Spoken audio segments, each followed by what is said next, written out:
আক্রমণে মোহামেডান বিপজ্জনক অবস্থা, গোলের সম্ভাবনা।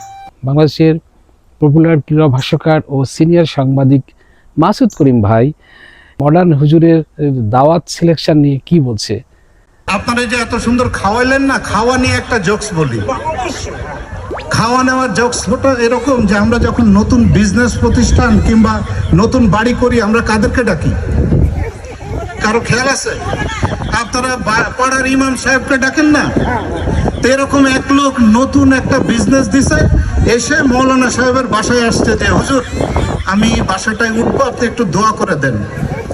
তো পরে বলছে ঠিক আছে বসেন। 5 মিনিট পরে আরেক পার্টি আসছে, বলে হুজুর নতুন একটা বিজনেস কিনছি, আপনি দোয়া করে দিলে আমরা শুরু করব। বলছে কখন?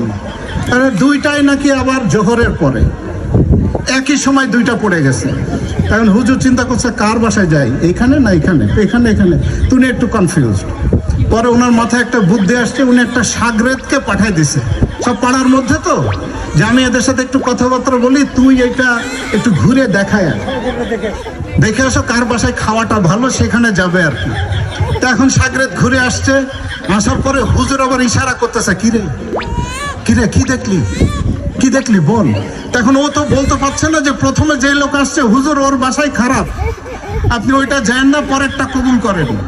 তখন ও বারবার যখন জিজ্ঞেস করতেছে হুজুর, ও তখন আরবিতে বলতেছে যাতে ওরা না বোঝে, হুজুরকে বুঝাই দিতেছে, হুজুর লা কালিয়া লা কুফতা ফাকাদ দালুল মুসরা ওয়ালুস সানা।